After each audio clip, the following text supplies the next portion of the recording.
بچی نہیں رہی تم جو یوں بندروں کی طرح اچھلتی پھر رہی ہو۔ اس کی کلائی کو بے رحمی سے دبوچ کر دارم خان نے ناگواری سے کہا۔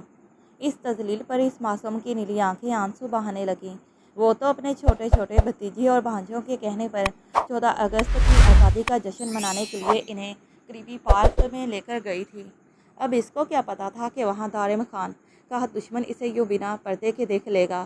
دارم کی سرخ آنکھوں نے اس منظر کو قہر آلود نظروں سے دیکھا۔ اس کی گوری کلائی کو جکڑ کر گھسیٹتے ہوئے کمرے میں لایا اور اب بیڈ پر پٹکتے ہوئے وہ اس کے وجود سے دوپٹے کو کھینچ کر علیحدہ کرتے ہر پردے کو گراتا، اس کے نازک بدن میں سماتا۔ وہ دروازہ نوک کر کے کمرے میں داخل ہوا تھا۔ کیا بات ہے دادا جان، آج اتنی جلدی آپ سونے کے لیے لیٹ گئے؟ وہ ان کے قریب بیٹھتے ہوئے بولا تھا۔ میں تو روز ہی اتنی جلدی سو جاتا ہوں، تم بتاؤ کیا بات ہے؟ وہ بیڈ پر اس کے لیے جگہ بناتے ہوئے ذرا سائڈ پر ہوئے تھے۔ دارم خان اپنے دادا جان کے کندھے پر سر رکھتے ہوئے ان کے ساتھ نیم دراز ہوا تھا۔ کچھ نہیں، بس ویسے ہی آپ کے ساتھ ٹائم گزارنے کو دل کر رہا تھا۔ کوئی بات کہنا چاہ رہے ہو؟ نادر خان اپنے پوتے کے چہرے کو غور سے دیکھتے ہوئے بولے تھے، کیونکہ وہ جانتے تھے کہ جب دارم خان کو ان سے کوئی بات منوانی ہوتی تھی تب ہی وہ اس طرح ان کے کندھے پر سر رکھ کر پاس بیٹھ جاتا تھا۔ جبکہ دارم خان نے مسکراتے ہوئے ہاں میں سر ہلایا تھا، اور اس دفعہ دارم خان کی فرمائش سن کر نادر خان نے ہنستے ہوئے اس کا ماتھا چوم لیا تھا۔ میں چاہتا ہوں دارم خان کا رشتہ مرحا خان سے طے کر دیا جائے، کیا تم لوگوں میں سے کسی کو کوئی اعتراض ہے؟ نادر خان اپنے دونوں بیٹوں اور بہوؤں کی طرف دیکھ کر بولے تھے، جبکہ کسی کی کیا مجال تھی کہ نادر خان کے سامنے انکار کر جائے، مگر دل ہی دل میں وہ چاروں اس فیصلے پر حیران تھے۔ نہیں بابا جان، مجھے تو کوئی اعتراض نہیں ہے، اگر وجاہت کو اعتراض نہ ہو۔ حشمت خان اپنے باپ کے سامنے نگاہیں جھکائے بولا تھا۔ تبھی نادر خان نے وجاہت کی طرف دیکھا۔ وجاہت، کیا تمہیں کوئی اعتراض ہے اگر میں تمہاری بیٹی مرحا کا رشتہ دارم خان کے ساتھ طے کر دوں؟ نہیں بابا جان، آپ ہمارے بڑے ہیں، آپ نے اگر کچھ سوچا ہے تو اچھا ہی سوچا ہوگا، ہمیں کوئی اعتراض نہیں ہے۔ تو بس پھر ٹھیک ہے، اگلے مہینے دارم خان اور مرحا کی شادی ہے، تم لوگ تیاریاں شروع کرو۔ ابھی وہ تو پہلے صدمے سے باہر نہیں آئے تھے جب اوپر سے نادر خان نے ایک اور ان پر دھماکہ کیا تھا۔ مگر بابا جان، ابھی مرحا بہت چھوٹی ہے، اس کی تو پڑھائی بھی مکمل نہیں ہوئی۔ فضا خانم اپنے سسر سے مخاطب ہوئی۔ اتنی بھی چھوٹی نہیں ہے، وہ 20 سال کی ہو چکی ہے اور شادی کے بعد بھی پڑھائی مکمل کی جا سکتی ہے۔ دارم خان کو اس سے کوئی مسئلہ نہیں ہوگا، بس تم لوگ شادی کی تیاری شروع کرو۔ اس کے بعد کوئی کچھ بولنے کے قابل نہیں رہا تھا۔ وہ لوگ اٹھ کر باہر آ گئے تھے۔ ایسے کیسے ہو سکتا ہے بھابھی، اتنی جلدی شادی؟ نادیہ خانم کے تو ہاتھ پاؤں پھول رہے تھے۔ اب ہم کیا کر سکتے ہیں نادیہ، یہ بابا جان کا حکم ہے، اور تم فکر نہیں کرو، ہماری مرحا نے ادھر گھر میں ہی تو رہنا ہے، بلکہ تم تو بہت خوش نصیب ہو کہ تمہاری بیٹی رخصت ہو کر بھی تمہارے پاس ہی رہے گی۔ فضا خانم اپنے دیورانی کو گلے سے لگا گئی تھیں۔ ہاں، مجھے یہ پریشانی ہے کہ ہم نے بچوں سے ان کی مرضی نہیں پوچھی۔ فضا خانم اپنے شوہر اور دیور کی طرف دیکھتے ہوئے بولی تھیں۔ ارے بھائی، بچوں کی کیا، یہاں تو ہم بچوں والے ہو گئے ہیں، مگر ہم اپنی مرضی نہیں کر سکتے۔ اس گھر میں جو بھی ہوا ہے بابا جان کے حکم کے مطابق ہی ہوا ہے، تو یہ بھی ان کا ہی حکم ہے، اور یہ دارم خان اور مرحا تو دونوں بابا جان کے لاڈلے ہیں۔ مجھے یقین ہے ان دونوں کو بھی کوئی اعتراض نہیں ہوگا، بلکہ میں تو بہت خوش ہوں اس رشتے پر۔ اچھا ہے، ہماری مرحا ہمارے گھر ہی رہ جائے گی، اسی کے دم سے ہی تو ہمارے گھر میں رونق ہے۔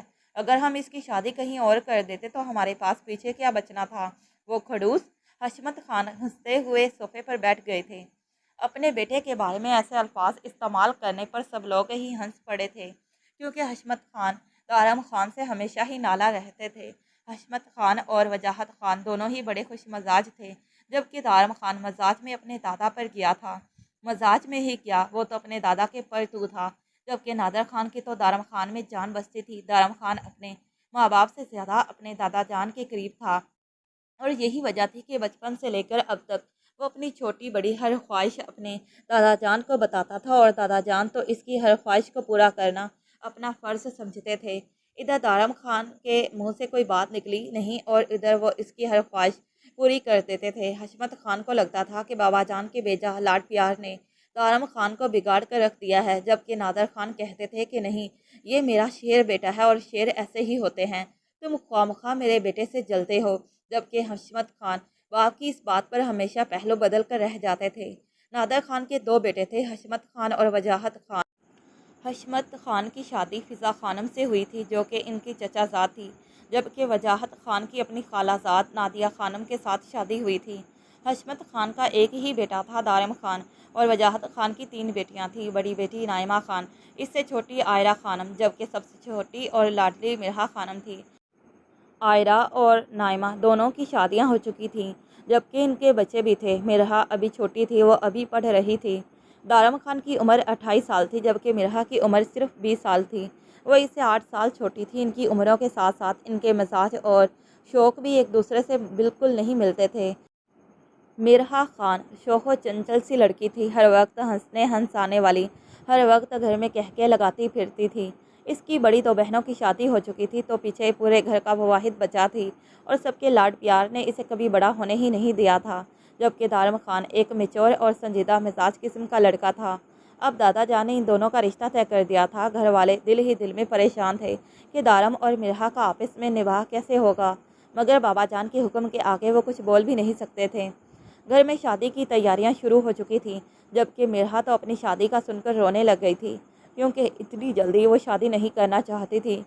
ماما، آج کل کے دور میں اتنے چھوٹے بچوں کی شادیاں کون کرتا ہے؟ وہ اپنی ماں کے سامنے بیٹھی تھی۔ یونیورسٹی میں پہنچ گئی ہو، ابھی تک تم چھوٹی ہو، اس کی بڑی بہن نائمہ اس کی طرف دیکھتے ہوئے بولی تھی۔ دارم خان اور مرحا کی شادی کا سنتے ہی وہ دونوں بہنیں دوڑی چلی آئی تھیں۔ ان کا اپنا تو کوئی بھائی نہیں تھا، دارم خان ہی ان کا بھائی تھا، اور اپنے بھائی کی شادی کا تو ان کو بڑے سالوں سے انتظار تھا۔ شکر ہے وہ شادی کے لیے مانا تو تھا۔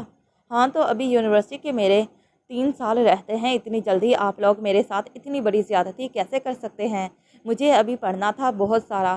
تائی اماں، آپ سمجھائیں نا ان کو، دیکھیں یہ لوگ اتنی زیادتی کر رہے ہیں۔ آخر میں وہ اپنی تائی اماں کے پاس آئی تھی، جبکہ سب لوگ ہی اس کی حالت پر ہنس رہے تھے۔ یہ لوگ میری شادی کروا رہے ہیں، اور وہ بھی پتہ ہے کس سے؟ وہ دارم لالا سے۔ کیا کوئی کسی کی بھائی سے بھی شادی کرواتا ہے بہنوں کی؟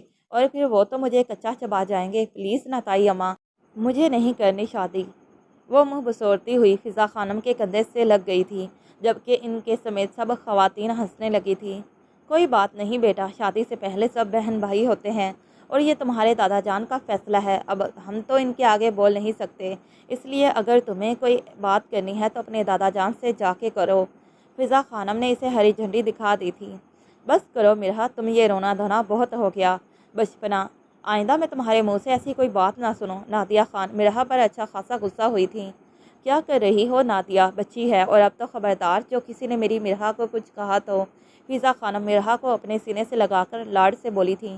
چلو اب جلدی نکلو بھی، یہیں بیٹھی رہو گی؟ واپس بھی آنا ہے، جلدی جاؤ اور پھر جلدی آنا۔ نادیہ خانم اپنی دونوں بڑی بیٹیوں سے مخاطب تھی، کیونکہ ان دونوں کو صبح سویرے فون کر کے اسی لیے بلایا تھا کہ وہ مرحا کے ساتھ جا کر شاپنگ کروا دیں۔ فضا خانم اور نادیہ خانم کو ابھی گھر میں بہت کام تھا، اور مرحا کی شاپنگ کی ساری ذمہ داری نائمہ اور عائرہ کو دی تھی۔ جی جی چلیں، ہم تو تیار ہیں، مگر ہماری یہ بنو رانی کے نخرے ہی ختم نہیں ہو رہے۔ عائرہ مرحا کو دیکھتے ہوئے بولی۔ ہاں مرحا، اب بس کرو اور دیکھنا میں تمہیں کتنی اچھی شاپنگ کرواتی ہوں۔ تبھی دارم خان سیڑھیاں اترتا ہوا نیچے آیا تھا۔ شاید وہ آفس جا رہا تھا، کیونکہ رات کو وہ کافی لیٹ آیا تھا، تو صبح وہ اٹھا بھی لیٹ ہی تھا۔ دارم لالا، بات سنیں، کہاں جا رہے ہیں؟ عائرہ اسے دیکھتے ہی فوراً اس کی طرف لپکی۔ آفس جا رہا ہوں۔ کیا بات ہے، خیریت؟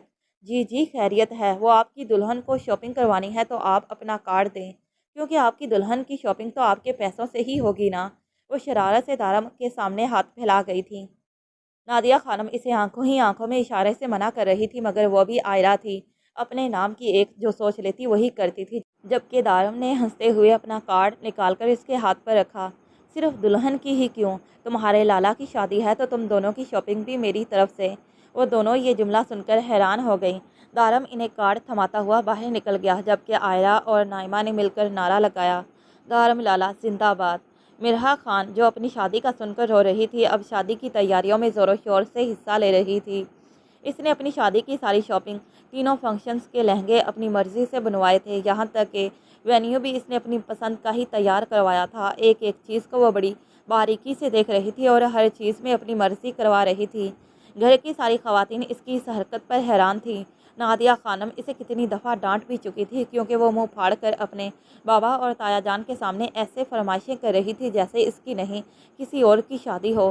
یہاں تک کہ وہ اپنے دادا جان کے سامنے بھی جوش و خروش سے بتاتی تھی کہ فلاں فنکشن ایسا ہوگا، اس فنکشن کی تھیم یہ ہوگی، دلہن کی انٹری ایسے ہوگی۔ لا حول ولا قوت، کیا زمانہ آ گیا ہے! نادیہ خانم غصے سے وہاں سے اٹھ کر چلی گئی۔ کیا ہو گیا ہے نادیہ؟ بچی ہے اور پھر یہاں پر کون سا کوئی غیر ہے؟ تم سے پہلے مرحا ہماری بیٹی ہے اور اچھا ہے کہ وہ اپنی مرضی سے سب کر لے، اس کا حق بنتا ہے اور کوئی اسے منع نہیں کرے گا۔ نادر خان نے کہا، سب کچھ مرحا کی مرضی سے ہی ہوگا۔ شادی بہت دھوم دھام سے ہوئی۔ رخصتی پر بھی مرحا خان بڑی خوش تھی، لگ ہی نہیں رہا تھا کہ وہ دلہن ہے، مگر اس کی خوشی اس وقت غارت ہوئی جب نائمہ اور آئرہ اسے دارم لالا کے کمرے میں چھوڑنے گئی۔ مجھے نہیں ادھر رہنا۔ دارم کے کمرے میں آتے ہی اسے گھبراہٹ ہونے لگی۔ مجھے ڈر لگتا ہے۔ ارے ڈر کس بات کا؟ اب تو تمہیں اسی کمرے میں رہنا ہے کیونکہ تمہاری شادی ہو گئی ہے۔ شادی میں تو بڑی خوش ہو رہی تھی۔ نائمہ اس کی بات پر چڑ ہوئی تو جھنجھلا کر بولی، ہاں تو شادی میں خوش ہونا ہی تھا، ایک ہی بار شادی ہوتی ہے، کسی کے ڈر کی وجہ سے میں اپنی شادی کے فنکشن کیوں خراب کرتی؟ چلو شادی انجوائے کر لی، اب تمہیں یہیں رہنا ہے، اب تم اس کمرے کے ماحول کو بھی انجوائے کرنا۔ وہ اسے شرارت سے آنکھ مارتے ہوئے بولی۔ آئرہ بھی ہنسنے لگی۔ کیا بات ہے آپی، آپ دونوں میری بہنیں ہیں یا دشمن؟ کوئی دشمن بھی کسی کے ساتھ ایسا نہ کرے جو آپ لوگ میرے ساتھ کر رہی ہیں، پلیز نہ، مجھے میرے کمرے میں جانے دیں۔ وہ ان کے سامنے منتیں کر رہی تھی۔ تم پاگل ہو یا جان بوجھ کر ایسا کہہ رہی ہو؟ تمہاری شادی ہو چکی ہے مرحا، اور اب تمہیں دارم لالا کے ساتھ ہی رہنا ہے۔ اس طرح کی فضول باتیں مت کرو، مما کو پتہ چل گیا نا تمہاری ٹانگیں توڑ دیں گی۔ نائمہ اب اس پر غصہ ہو رہی تھی۔ تو یہی تو میں کہہ رہی ہوں، ماما اور تائی اماں تو سو گئی ہیں، کسی کو بھی پتہ نہیں چلے گا۔ آپ لوگ مجھے میرے کمرے میں جانے دینا پلیز۔ بکواس بند کرو اپنی اور چپ چاپ یہاں بیٹھ جاؤ، اور دارم لالا کے آنے سے پہلے چینج مت کرنا، اگر تم نے چینج کیا نا تو دیکھنا میں تمہارا حشر کیا کرتی ہوں۔ وہ اسے بیڈ پر بٹھا کر اس کا لہنگا سیٹ کرنے لگی۔ نائمہ وہاں سے جانے ہی لگی تھی جب آئرہ مڑ کر اس کے پاس بیٹھی۔ دیکھو مرحا، اب تمہاری شادی ہو چکی ہے، بچپنا چھوڑ دو، دارم لالا کے سامنے کوئی الٹی سیدھی بات مت کرنا، تمہیں پتہ ہے نا ان کے مزاج کا، مگر تمہیں ان سے ڈرنے کی بھی کوئی ضرورت نہیں ہے۔ وہ تمہارے شوہر ہیں اور دارم لالا بہت اچھے انسان ہیں، وہ تمہیں ہمیشہ بہت خوش رکھیں گے۔ تمہیں کیا لگتا ہے ہم نے تمہیں ایسے ہی ان کے ساتھ بیاہ دیا ہے؟ ہم بچپن سے ان کو جانتے ہیں، جو لڑکی بھی ان کی دلہن بنتی زندگی سنور جاتی اس کی۔ شکر ادا کرو کہ وہ تمہارے حصے میں آئے ہیں، بس ان کی قدر کرنا اور ان کی ہر بات کا احترام کرنا۔ ان کا احترام تم پر ایسے ہی فرض ہے جیسے بابا جان اور دادا جان کا، ٹھیک ہے؟ وہ اس کو پیار سے سمجھاتے ہوئے اس کا ماتھا چوم کر کمرے سے چلی گئی، جبکہ مرحا کے تو ہاتھ پاؤں ٹھنڈے ہو رہے تھے۔ اب اسے صحیح معنوں میں ڈر لگ رہا تھا۔ اپنی 20 سالہ زندگی میں مرحا کو کوئی ایسا ایک دن بھی یاد نہیں تھا جب اس نے دارم لالا سے کوئی بات کی ہو۔ وہ ہمیشہ ان سے دور ہی رہتی تھی، اسے وہ شروع سے ہی اچھے نہیں لگتے تھے کیونکہ اس نے دارم لالا کو ہمیشہ غصے میں ہی دیکھا تھا۔ مرحا شوخ مزاج کی مالک تھی۔ وہ انہی سوچوں میں گم تھی جب دارم خان کمرے میں آیا۔ کلا اتار کر سائڈ ٹیبل پر رکھتے ہوئے اس نے اپنی شیروانی اتاری اور اپنے بالوں میں انگلیاں چلاتا ہوا مرحا کے قریب بیٹھ گیا۔ کیسی ہو؟ مرحا کے لیے تو سانس لینا مشکل ہو رہا تھا، اس کی بات کا جواب وہ کیا ہی دیتی۔ دارم خان نے اس کے دونوں ہاتھوں میں کڑے پہنائے اور جھک کر اس کے ہاتھ پر اپنے لب رکھ دیے۔ مرحا تو ایسے دیکھ رہی تھی جیسے کوئی بھوت دیکھ لیا ہو۔ ریلیکس مرحا، تم ٹھیک ہو؟ وہ اس کے گال پر ہاتھ رکھتا ہوا بولا۔ جی میں ٹھیک ہوں۔ اچھا یہ پانی پیو۔ وہ جگ سے پانی نکال کر گلاس اس کے لبوں سے لگا کیا۔ مرحا تو سارا پانی ایک ہی سانس میں پی گئی۔ وہ مرحا سے چھوٹی چھوٹی باتیں کر رہا تھا جبکہ مرحا بھی اب کچھ نارمل ہو رہی تھی۔ اچھا چلو میں چینج کر کے آتا ہوں، تم بھی چینج کر لو، اتنا بھاری زیور اور کپڑے پہنے ہوئے ہیں، الجھن نہیں ہو رہی تمہیں؟ مرحا نے اپنے خوبصورت لہنگے کی طرف دیکھا۔ یہ لہنگا اس نے اپنی پسند کا بنوایا تھا اور اس کا بالکل بھی دل نہیں کر رہا تھا ابھی اسے اتارنے کا، مگر وہ کافی تھک چکی تھی اس لیے بدل ہی لیتی تو اچھا تھا۔ دارم خان واش روم میں چلا گیا جبکہ وہ آئینے کے سامنے کھڑی ہو کر اپنی جیولری وغیرہ اتارنے لگی، مگر اس سے کچھ بھی اتر نہیں رہا تھا۔ دارم خان چینج کر کے واپس آ چکا تھا، اسے ایسے ہی آئینے کے سامنے کھڑے دیکھ کر قریب آیا۔ کیا ہوا؟ یہ سب اتر ہی نہیں رہا، وہ منہ بنا کر بولی۔ ایک ایک کر کے دارم نے آہستہ سے اس کی ساری پنیں نکالی، پھر اس کے کانوں سے جھمکے اتارے اور اس کی بندیاں بھی ہٹا دی۔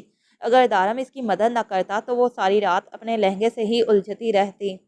وہ چینج کر چکی تھی۔ دارم خان بیڈ پر لیٹا اپنے موبائل میں مصروف تھا، جبکہ مرحا کو سمجھ نہیں آ رہا تھا کہ اب کیا کرے۔ کیا اسے اب بیڈ بھی دارم خان کے ساتھ شیئر کرنا پڑے گا؟ میں تو کسی کے ساتھ بیڈ شیئر ہی نہیں کر سکتی، وہ دل ہی دل میں سوچ رہی تھی، اور یہ بات بھی سچ تھی۔ مرحا شروع سے اپنا بیڈ کسی کے ساتھ شیئر نہیں کرتی تھی، کیونکہ رات کو وہ پورے بیڈ پر گشت کرتی تھی۔ سوتے وقت اگر اس کی ٹانگیں شمال کی طرف ہوتی تو صبح اٹھتے وقت وہ جنوب کی طرف ہوتی۔ اب کیا کروں؟ میں نے کتنی بار آپ ہی سے کہا تھا کہ مجھے میرے کمرے میں جانے دیں۔ وہ دل ہی دل میں خود سے مخاطب تھی۔ وہاں کیوں کھڑی ہو؟ ادھر آؤ۔ دارم خان نے اسے وہیں کھڑے دیکھ کر اپنے پاس بلایا اور ہاتھ بڑھایا۔ مرحا چپ چاپ بیڈ پر آ کر بیٹھ گئی جب دارم نے اسے اپنے ساتھ لگا لیا۔ دوسرے دن ان کا ولیمہ تھا۔ ولیمے کے فنکشن میں بھی وہ ہمیشہ کی طرح چہک رہی تھی، مگر آج وہ پہلے سے ذرا مختلف سی تھی۔ اس کا شرمایا شرمایا سا روپ دیکھ کر نائمہ اور آئرہ دونوں ہی اسے خوب چھیڑ رہی تھیں، جس پر کبھی تو وہ جھمک جاتی اور کبھی ان پر غصہ کرنے لگتی۔ تائی اماں دیکھیں نا، یہ مجھے تنگ کر رہی ہیں دونوں، آپ ان کو نکالے یہاں سے۔ کتنے دنوں سے یہ ہمارے گھر میں ڈیرے ڈالے بیٹھے ہوئے ہیں، اب جائیں اپنے اپنے گھروں میں۔ مرحا نے فضا خانم کے آتے ہی اپنی دونوں بہنوں کی شکایت لگا دی۔ ارے بھائی، کیوں تنگ کر رہے ہو میری بیٹی کو؟ باز آ جاؤ تم دونوں۔ انہوں نے مرحا کے سر پر ڈھیروں نوٹ وارے۔ رسم کے مطابق ولیمے کے بعد مرحا کو آج مائکے جانا تھا، اور اس کے مائکہ اور سسرال چونکہ ایک ہی تھا تو تائی اماں نے منع کرنا چاہا تھا۔ نادیہ خانم کو بھی کوئی خاص اعتراض نہیں تھا۔ نہیں تائی اماں، پلیز آج مجھے میرے کمرے میں سونے دیں، مجھے اپنے کمرے کے علاوہ کہیں نیند نہیں آتی، کل بھی میں ٹھیک سے سو نہیں پائی، پلیز۔ وہ ان کو ملتجی لہجے میں دیکھتے ہوئے بولی۔ چلو ٹھیک ہے، جیسے تمہاری مرضی، آج تم اپنے کمرے میں ہی سو جانا۔ جبکہ نادیہ خانم اسے غصے سے گھور رہی تھی، جس پر مرحا نے بالکل بھی کان نہیں دھرا۔ نائمہ مرحا کو اس کے کمرے میں لے آئی تھی، جبکہ اس کا چھوٹا بیٹا بہت رو رہا تھا۔ آئرہ پہلے ہی اپنی 6 ماہ کی بیٹی کو لے کر اپنے کمرے میں سونے کے لیے جا چکی تھی۔ مرحا، تم کر لو گی نا چینج؟ ارحم بہت رو رہا ہے۔ ہاں ہاں، میں کر لوں گی، آپ جائیں۔ وہ بھی جلدی سے اپنے کمرے میں چلی گئی۔ مرحا آئینے کے سامنے کھڑی ہو کر اپنی چوڑیاں اتارنے لگی تھی، تبھی دارم خان غصے میں کمرے میں آیا۔ تمہیں میں نے کہا بھی تھا نا کہ تم میرے کمرے میں چلو گی، پھر یہاں کیوں آ گئی؟ اماں نے مجھے کہا تھا کہ شادی کے بعد رسم ہوتی ہے، ولیمے کے بعد دلہن اپنے مائکے میں رہتی ہے، تو میرا مائکہ تو یہی ہوا۔ وہ اپنے کمرے کی طرف اشارہ کر کے بولی۔ بالکل بھی نہیں، میں نہیں مانتا ایسی رسموں کو، چلو آؤ اپنے کمرے میں چلتے ہیں۔ نہیں نہیں، وہ میں بہت تھک گئی ہوں اور مجھ سے اب چلا بھی نہیں جائے گا، یہ دیکھیں کتنی بڑی ہیل پہنی ہوئی ہے، میں سیڑھیاں کیسے چڑھوں گی؟ اپنے تئیں مرحا نے بڑا بہانہ گھڑا، مگر اگلے ہی پل وہ صدمے سے کنگ رہ گئی، کیونکہ دارم خان اسے اپنی باہوں میں اٹھا چکا تھا۔ اب اس کا رخ اپنے کمرے کی جانب تھا۔ ارے کیا کر رہے ہیں؟ باہر جا رہے ہیں، کوئی دیکھ لے گا، چھوڑیں مجھے، میں خود چل لوں گی، پلیز چھوڑ دیں۔ وہ ہر ممکن کوشش کر رہی تھی کہ وہ اسے چھوڑ دے، مگر دارم خان نے اس کی ایک نہ سنی اور اپنے کمرے میں لا کر کھڑا کیا۔ اب بتاؤ میری بات کیوں نہیں مانی؟ وہ اسے گھورتے ہوئے بولا، جبکہ مرحا منہ بسوڑتے ہوئے نظریں جھکا گئی۔ اس کی ادا پر دارم خان مسکرا دیا اور اس کی گردن پر جھک کر گہرا نشان چھوڑ گیا۔ مرحا تڑپ کر دور ہوئی۔ میں بہت تھک گئی ہوں، مجھے سونا ہے، وہ اس کی قربت سے گھبراتی ہوئی اٹک اٹک کر بولی۔ دارم خان اسے ہاتھ پکڑ کر آئینے کے سامنے لے آیا، ایک ایک کر کے ساری پینیں نکالتے ہوئے اس نے اس کے سر سے دوپٹہ ہٹایا، پھر جیولری نکالنے کے بعد اسے واش روم میں بھیجا۔ منہ دھو کر واپس آؤ، چینج نہیں کرنا۔ چینج کیوں نہیں کرنا؟ یہ اتنی بھاری میکسی میں، وہ میں بعد میں بتاؤں گا، اس نے اس کی بات کاٹ دی۔ دارم خان کو اس کے چہرے پر تھپا ہوا میک اپ بالکل بھی اچھا نہیں لگ رہا تھا، یہی وجہ تھی کہ اس نے اسے چہرہ دھونے کے لیے بھیجا۔ جب وہ میک اپ صاف کر کے باہر آئی تو دارم خان اسے دیکھ کر مسکرایا اور اپنے پاس بلایا۔ ادھر آؤ میرے پاس۔ وہ صوفے پر بیٹھا ہوا تھا، اس نے ہاتھ بڑھا کر مرحا کو اپنی گود میں بٹھا لیا۔ چینج کیوں نہیں کرنے دیا آپ نے مجھے؟ اس کے ہونٹ حرکت میں تھے، مگر دارم خان اس کے چہرے کو غور سے دیکھ رہا تھا۔ وہ کیا بول رہی ہے یہ اس نے سنا ہی نہیں تھا۔ مرحا اس کی نظروں سے گھبرا گئی۔ اس نے اپنا نچلا ہونٹ دانتوں میں زور سے دبایا، جس پر دارم خان کا ضبط جواب دے گیا۔ یہ حق صرف میرا ہے۔ وہ ہاتھ کے انگوٹھے سے اس کے ہونٹوں کو دانتوں کے ستم سے آزاد کرواتے ہوئے خود مرحا کے ہونٹوں پر ستم ڈھانے لگا۔ اچھی طرح سے خود کو سیراب کرنے کے بعد وہ پہلے جا بجا اس کے چہرے پر اور اب اس کی گردن پر اپنا لمس چھوڑ رہا تھا۔ مرحا کی تو حالت بری ہونے لگی تھی، اس کی سانسیں اتھل پتھل ہو رہی تھیں، جبکہ اس کی دھڑکنیں دارم خان واضح سن سکتا تھا۔ مجھے نیند آ رہی ہے، وہ اس کی گرفت سے اپنا آپ چھڑواتے ہوئے بولی، مگر اس کی یہ حرکت دارم خان کو ذرا پسند نہ آئی۔ اس نے اپنی گرفت مزید مضبوط کی اور مرحا کی کمر پر ہاتھ رکھتے ہوئے اس کی میکسی کی زپ کھول دی۔ اس حرکت پر مرحا کو غصہ آیا اور اس نے دونوں ہاتھوں سے زور لگا کر خود کو دور کیا۔ جلدی سے اٹھی اور بیڈ کے قریب آتے ہی اپنے دونوں ہاتھ چہرے پر رکھ لیے۔ دارم فوراً اٹھ کر اس کے قریب آیا اور اس کی باقی میکسی بھی نیچے سرکا کر اسے اس سے آزاد کر دیا۔ آپ بہت گندے ہیں، وہ رخ بدل کر فوراً اس کے سینے میں چھپ گئی۔ دارم اس کی بات سن کر مسکرا دیا اور اسے باہوں میں بھر کر بیڈ پر لے آیا۔ وہ اپنے اور اس کے درمیان سارے پردے گراتے ہوئے مرحا کو مکمل اپنا کر چکا تھا۔ ان دونوں کو دادا جان نے 15 دن کے لیے اسلام آباد بھیج دیا تھا، کیونکہ مرحا کی یونیورسٹی تھی تو وہ زیادہ دنوں کے لیے کہیں جا نہیں سکتی تھی، اس لیے دادا جان نے انہیں اسلام آباد بھیجا تھا کہ وہ گھوم پھر آئیں۔ مگر یونیورسٹی کی اگلی چھٹیوں پر دادا جان نے اس سے وعدہ کیا تھا کہ وہ اسے USA بھجوائیں گے۔ مرحا خوشی خوشی اسلام آباد جانے کے لیے تیاری کرنے لگ گئی تھی۔ اس کی ماں اور دونوں بہنوں نے اسے اچھی طرح سے سمجھا دیا تھا کہ وہ وہاں جا کر کوئی اوٹ پٹانگ حرکت نہ کرے اور دارم خان کی ہر بات کو غور سے سن کر اس پر عمل کرے، کیونکہ مرحا خان دوسروں کی باتیں ذرا کم ہی سنتی تھی۔ اس کی بچکانہ حرکتوں پر کبھی کبھی دارم خان جھنجھلا جاتا تھا، مگر پھر بھی وہ خود پر کنٹرول کر جاتا۔ نادیہ خانم تو روزانہ مرحا کو فون کر کے سمجھاتی تھی، یہی وجہ تھی کہ مرحا بھی شوشے ذرا کم ہی چھوڑ رہی تھی۔ یہ ٹرپ ان کا کامیاب رہا تھا اور اب وہ دونوں گھر آ چکے تھے تو نادیہ خانم نے شکر ادا کیا تھا، کیونکہ اپنی اس بیٹی سے انہیں کسی اچھے کی امید نہیں تھی۔ جبکہ فضا خانم نادیہ کو ہمیشہ کہتی تھی، ٹینشن تم کچھ زیادہ ہی لیتی ہو، مرحا ابھی بچی ہے، آہستہ آہستہ سمجھ جائے گی۔ دارم خان نے آفس جانا شروع کر دیا تھا، جبکہ مرحا کی بھی یونیورسٹی شروع ہو چکی تھی۔ اگلے مہینے اس کے مڈ کے امتحان شروع ہو جانے تھے، اس لیے آج کل وہ پڑھائی میں مصروف تھی۔ دارم خان آج کافی لیٹ گھر آیا تھا، تقریباً 11 بج چکے تھے۔ آج اس کا کوئی آفیشیل ڈنر تھا، یہی وجہ تھی کہ وہ لیٹ آیا۔ اس کا خالی کمرہ اسے منہ چڑھا رہا تھا۔ ہمیشہ کی طرح مرحا آج بھی اپنے کمرے میں سو گئی تھی، اور ایسا وہ کئی بار پہلے بھی کر چکی تھی، مگر پہلے تو وہ چپ کر جاتا تھا، جبکہ آج اسے بہت غصہ آیا۔ وہ غصے میں تنفن کرتا اس کے کمرے میں گیا اور جاتے ہی اس کے سر سے کمبل کھینچ لیا۔ مرحا ہڑبڑا کر نیند سے جاگی۔ یہاں کیوں سو رہی ہو؟ اپنے کمرے میں کیوں نہیں گئی؟ وہ آپ نہیں تھے تو میں ادھر ہی سو گئی، وہ گھبراتے ہوئے بولی، کیونکہ دارم خان آج بہت غصے میں لگ رہا تھا۔ چلو میرے ساتھ، وہ اس کا سختی سے ہاتھ پکڑتا ہوا اسے اپنے ساتھ کمرے میں لے گیا۔ خبردار، جو آئندہ تم اس کمرے میں سوئی، آج کے لیے معافی دے رہا ہوں، اگر آئندہ تم نے یہ حرکت کی تو بہت بری طرح سے پیش آؤں گا۔ اپنی بات مکمل کرتا وہ واش روم میں چلا گیا۔ مرحا رونے لگ گئی، آنکھوں سے آنسو بہہ رہے تھے۔ آج مرحا کو یقین ہو گیا تھا کہ دارم خان اس سے محبت نہیں کرتا، ورنہ اتنی سی بات پر کون اتنا ڈانٹتا ہے۔ وہ ہچکیوں سے رو رہی تھی، مگر جیسے ہی وہ واش روم سے نکلا وہ بیڈ کی دوسری طرف جا کر لیٹ گئی۔ اس نے جلدی سے اپنے آنسو صاف کر لیے، کیونکہ دارم کے سامنے وہ بالکل بھی رونا نہیں چاہتی تھی۔ کیا ہوا، سو گئی کیا؟ وہ اس کے قریب بیڈ پر لیٹتے ہوئے بولا۔ نہیں، اس کی آواز سرگوشی سے بھی کم تھی۔ تمہیں پتہ ہے نا، تمہارے بغیر اب میرا اس کمرے میں دل نہیں لگتا۔ پھر کیوں گئی تھی مجھے چھوڑ کر؟ وہ اس کے نازک سے وجود کو اپنی باہوں میں اٹھاتے ہوئے اپنے سینے پر لٹا گیا۔ مرحا نے اس کی کسی بات کا جواب نہیں دیا، وہ چپ چاپ اس کے سینے پر سر رکھے ہوئی تھی، جبکہ وہ اس کے بالوں میں انگلیاں پھیر رہا تھا۔ آفس کی بورنگ روٹین کے بعد میں گھر آتا ہوں کہ میری بیوی مجھے ویلکم کرے گی، مجھے گلے لگائے گی، جبکہ ادھر بیوی صاحبہ تو سرے سے کمرے میں ہی نہیں ہوتی۔ تمہیں یہ کمرہ پسند نہیں ہے کیا؟ وہ اس کے بالوں میں انگلیاں چلاتے ہوئے بولا۔ پسند ہے، وہ تو بس ویسے ہی، وہ آہستہ آواز میں بولی۔ تبھی دارم اس کو بیڈ پر لٹاتے ہوئے خود اس کے پاس کوہنی پر ٹیک لگائے اس کا چہرہ دیکھنے لگا۔ اسے لگا کہ شاید وہ روئی ہے۔ جھک کر دارم خان نے اس کی باری باری دونوں آنکھوں پر اپنے لب رکھے۔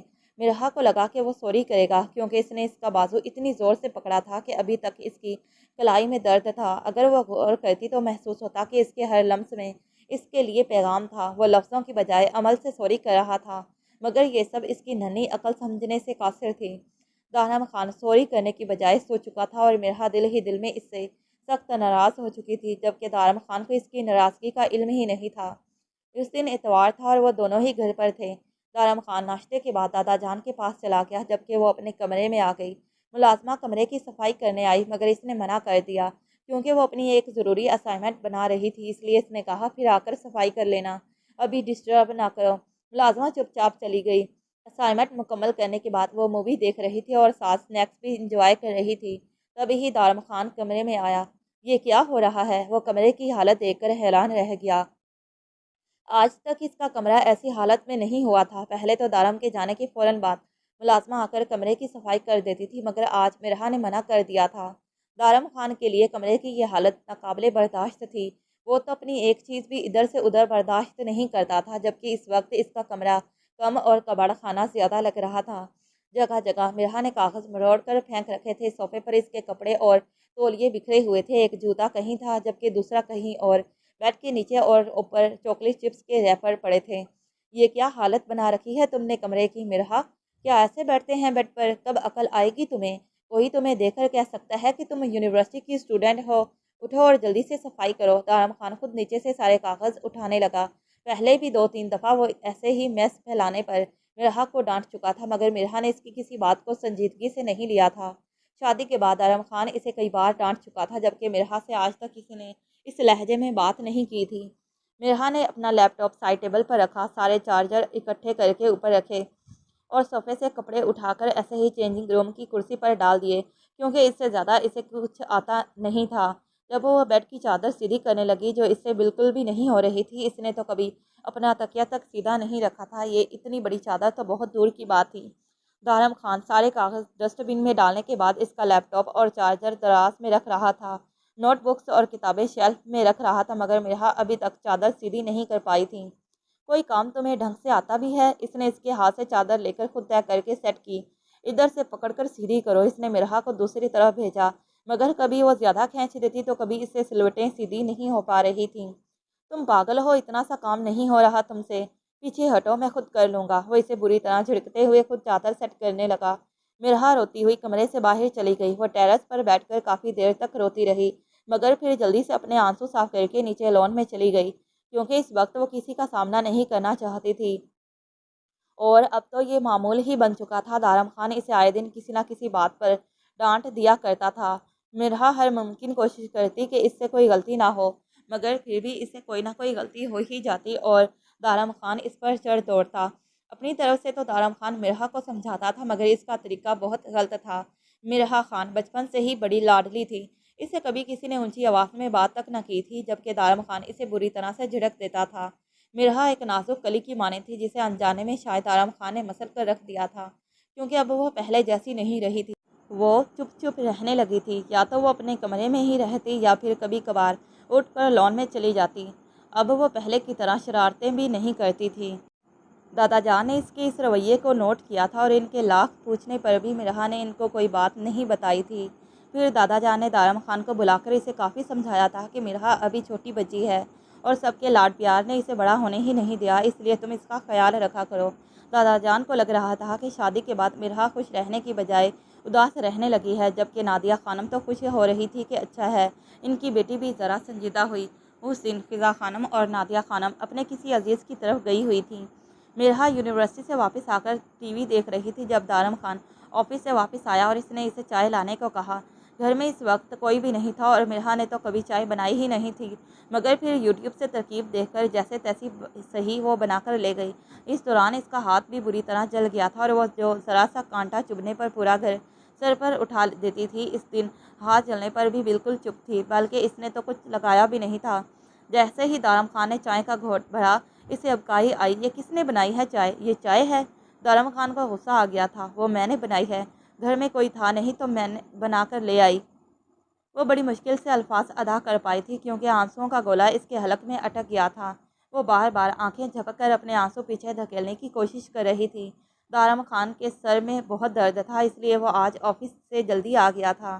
اگر تمہیں نہیں بنانی آتی تھی تو نہ بناتی، مت کرتی یہ احسان مجھ پر۔ اب جاؤ، سونے دو مجھے۔ وہ ایک دفعہ پھر نہ چاہتے ہوئے بھی غصہ اس پر نکال گیا تھا۔ ہاں جی، تو مرحا بیٹا، اس دفعہ 14 اگست پر کیا پلان ہے آپ کا؟ ناشتے کی ٹیبل پر سب لوگ موجود تھے، جب دادا جان نے مرحا سے یہ پوچھا۔ کیا پلان ہوگا بھلا؟ ہمیشہ کی طرح جوش و خروش سے منائیں گے، جیسے پہلے ہماری مرحا مناتی ہے، بالکل ویسے ہی منائیں گے اب بھی، ٹھیک ہے نا مرحا؟ حشمت تایا مرحا کی طرف دیکھتے ہوئے بولے۔ تب ہی دادا جان نے ڈھیر سارے نوٹ اسی کی طرف بڑھائے۔ یہ لو، جو چاہیے میری بیٹی وہ منگوا لو، اور ہم پورے گھر کو پہلے کی طرح سجا لو۔ نہیں دادا جان، وہ میں سوچ رہی تھی کہ اس دفعہ بس کیک منگوا لیتے ہیں۔ مرحا نے منع کرنا چاہا۔ ارے کیوں بھائی، بس کیک منگوا لیتے ہیں، ہم تو پورے طریقے سے اپنا آزادی کا دن منائیں گے۔ ہماری آزادی کا دن ہے، یہ دن تو ہمارے لیے بہت اہم ہے، اور اس دن کو پورے جوش و خروش کے ساتھ منانا چاہیے۔ کیوں وجاہت؟ میں ٹھیک کہہ رہا ہوں نا؟ حشمت خانزادہ نے اپنے بھائی کی طرف رخ کیا۔ جی بھائی جان، آپ بالکل ٹھیک کہہ رہے ہیں۔ ہیں بیٹا، تم پورے جوش و خروش کے ساتھ مناؤ یہ دن، بلکہ تمہیں تو بڑا انتظار ہوتا ہے نا اس دن کا۔ مرحا ہمیشہ 14 اگست بڑے جوش و خروش سے مناتی تھی۔ وہ پورے گھر کو 1 اگست سے ہی سجانے لگ جاتی تھی، جبکہ اس کی بہنوں کے بچے بھی ادھر آ جاتے تھے، کیونکہ مرحا خالہ کے ساتھ انہیں زیادہ مزہ آتا تھا۔ اس دفعہ بھی ایسا ہی ہوا۔ 8 سالہ اسد اور 5 سالہ موہد 14 اگست سے 2 دن پہلے ہی آ گئے تھے، جبکہ باقی بچوں نے اپنی ماؤں کے ساتھ 14 اگست والے دن آنا تھا۔ مرحا نے پہلے کی طرح پورا گھر تو نہیں مگر لاؤنج کو اچھی طرح سے سجایا اور ایک ایک کیک بچوں کے ساتھ مل کر اسی وقت کاٹ لیا تھا۔ دوسرا کیک شام کو سب کے ساتھ مل کر کاٹنا تھا۔ تب ہی بچے ضد کرنے لگے کہ مرحا انہیں قریبی پارک میں لے جائے۔ پہلے تو اس نے منع کرنا چاہا، مگر پھر وہ ان کے ساتھ چلی گئی، کیونکہ کافی دن ہو گئے تھے وہ بھی گھر سے باہر نہیں نکلی تھی۔ اسے وہاں گئے ہوئے تھوڑی دیر ہی ہوئی تھی کہ ان کے سامنے والا سائم انہیں دیکھ لیتا ہے۔ سائم کے ساتھ دارم خان کی شروع سے انبن رہتی تھی۔ وہ ایک لفنگا اور لوفر انسان تھا جو دارم خان کو ایک آنکھ نہیں بہاتا تھا۔ سائم ان کے قریب آ کر بچوں سے باتیں کرنے لگا، مگر دیکھ وہ مرحا کو ہی رہا تھا۔ اتنے میں دارم خان کی گاڑی وہاں سے گزری اور جیسے ہی اس کی نظر مرحا پر پڑی، اس نے وحشت ٹپکاتی نظروں سے اس منظر کو دیکھا اور گاڑی ایک سائڈ پر پارک کرتے وہ گاڑی سے باہر اتر آیا۔ یہ کیا ہو رہا ہے؟ مرحا کا ایک رنگ آ رہا تھا اور ایک جا رہا تھا، کیونکہ وہ اچھی طرح جانتی تھی کہ دارم خان اور سائم کے تعلقات کیسے ہیں۔ سائم اس سے ایسے ہنس کر باتیں کر رہا تھا جیسے ان کی بڑی دوستی ہو، مگر مرحا نے اس سے ایک بھی بات نہیں کی تھی۔ یہ بات وہ دارم خان کو کیسے سمجھاتی؟ وہ جلدی جلدی بچوں کو لے کر گھر آ گئی۔ بچے بھاگ کر کمرے میں چلے گئے، جبکہ دارم خان اسے کلائی سے پکڑ کر گھسیٹتا ہوا اپنے کمرے کی طرف جاتی سیڑھیاں چڑھ رہا تھا۔ مرحا نے شکر ادا کیا کہ ابھی اسے کسی نے دیکھا نہیں تھا، مگر اپنے کمرے سے نکلتے ہوئے نادر خان نے یہ منظر اپنی آنکھوں سے پورے ہوش و حواس کے ساتھ دیکھا۔ انہیں یقین نہیں ہو رہا تھا کہ دارم خان ایسی حرکت کر سکتا ہے۔ بچی نہیں رہی تم جو یوں بندروں کی طرح اچھلتی پھر رہی ہو، اس کی کلائی کو بے رحمی سے دبوچ کر دارم خان نے ناگواری سے کہا۔ اس تذلیل پر اس معصوم کی نیلی آنکھیں آنسو بہانے لگی۔ وہ تو اپنے چھوٹے چھوٹے بھتیجی اور بھانجوں کے کہنے پر 14 اگست کی آزادی کا جشن منانے کے لیے انہیں قریبی پارک میں لے کر گئی تھی۔ اب اس کو کیا پتا تھا کہ وہاں دارم خان کا دشمن اسے یوں بنا پردے کے دیکھ لے گا۔ وہ خوفزدہ سی اس کے ساتھ چل رہی تھی، جبکہ وہ اس کی گوری کلائی کو جکڑ کر گھسیٹتے ہوئے کمرے میں لایا اور اب بیڈ پر پٹکتے گرایا۔ بہت شوق ہے نا تمہیں خود کو دوسروں کے سامنے عیاں کرنے کا؟ آج یہ سارے شوق میں تمہارے خوب پورے کروں گا۔ وہ اس پر جھکتا، اس کے وجود سے دوپٹے کو کھینچ کر علیحدہ کرتے، ہر پردے کو گراتا، اس کے نازک بدن میں سماتا، اس پر حاوی ہو چکا تھا۔ اپنے تئیں وہ مرحا کو سزا دے رہا تھا، جبکہ وہ نہیں جانتا تھا کہ وہ اس معصوم کو روند کر اپنے اس عمل سے اسے انجانے میں خود سے بدگمان کر چکا تھا۔ عصر کا وقت ہو رہا تھا جب مرحا اپنے کمرے میں چلی گئی اور اس نے اپنا کمرہ بند کر لیا۔ تھوڑی دیر بعد دارم خان بھی اپنے کمرے سے نکل کر نیچے آیا، جبکہ دادا جان نے اسے اپنے کمرے میں بلا لیا۔ یہ آج کیا حرکت کی ہے تو نے؟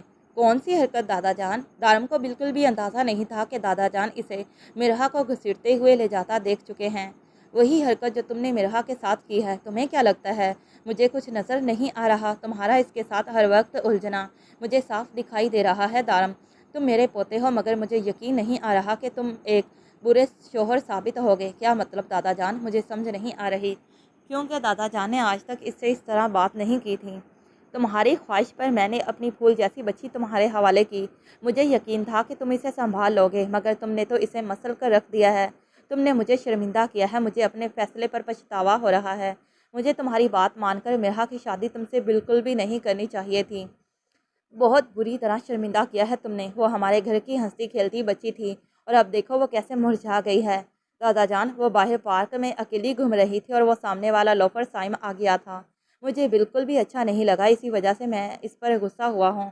دارم خان نے سر جھکاتے ہوئے اپنی غلطی کا اعتراف کیا۔ وہ اگر اکیلی گھوم رہی تھی تو اس کے پیچھے بھی تمہاری غلطی ہے۔ کہیں لے کر گئے ہو کبھی اسے؟ تمہیں تو آفس کے کام سے ہی فرصت نہیں ملتی، کیا تم نے اس کا خیال رکھا؟ شادی کے بعد اسلام آباد بھی تم لوگوں کو میں نے بھیجا تھا، کیا تم اسے کبھی کہیں باہر لے کر گئے ہو؟ تمہیں شرم آنی چاہیے دارم خان، اور اگر وہ سائم وہاں آ گیا تھا تو تمہیں اس کا منہ توڑنا چاہیے تھا، نہ کہ میری بچی کو اس طرح۔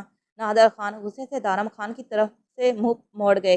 دادا جان پلیز آپ مجھ سے ناراض مت ہوں، مجھے احساس ہے اپنی غلطی کا اور میں اس سے منا لوں گا، میں اس سے معافی بھی مانگ لوں گا، بس آپ مجھ سے ناراض نہ ہوں۔ دارم خان سے آج پہلی دفعہ دادا جان اس طرح ناراض ہوئے تھے۔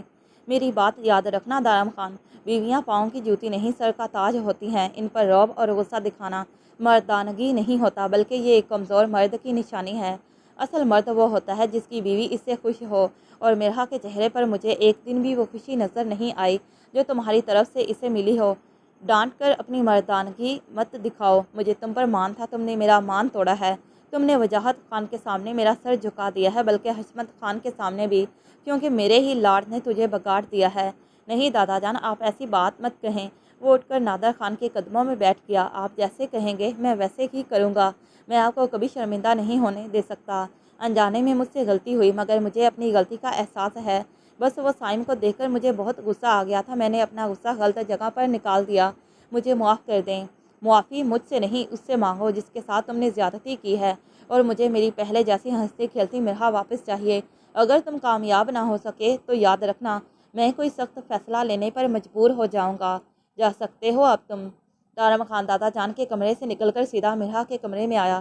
اسے دیکھتے ہی مرحا بھی سیدھی ہو کر بیٹھ گئی، رو رو کر اس کی آنکھیں سوج چکی تھی۔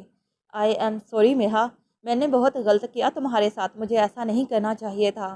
تمہاری کوئی غلطی نہیں تھی، میں بلا وجہ تم پر غصہ کر گیا، اور صرف آج ہی نہیں، شادی کے بعد بھی میرا رویہ تمہارے ساتھ ہمیشہ بہت برا رہا ہے۔ چھوٹی چھوٹی باتوں پر تمہیں ڈانٹ دیتا تھا، مجھے احساس ہوتا تھا، مگر یہ میری نالائکی ہے کہ میں نے تمہیں اتنے آنسو دیے۔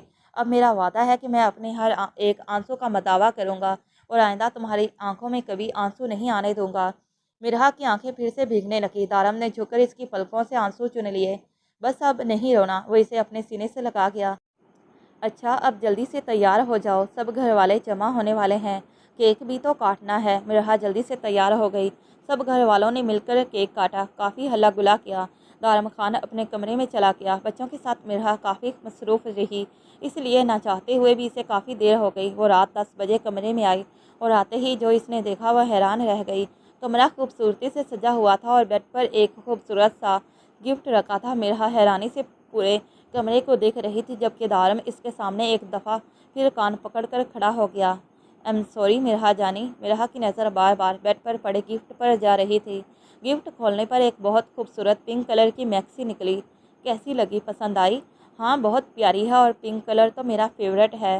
ہاں مجھے پتہ ہے۔ اچھا ایک اور سرپرائز بھی ہے تمہارے لیے۔ اچھا وہ کیا ہے؟ پہلے یہ میکسی پہن کر دکھاؤ، پھر بتاؤں گا۔ ابھی اس وقت؟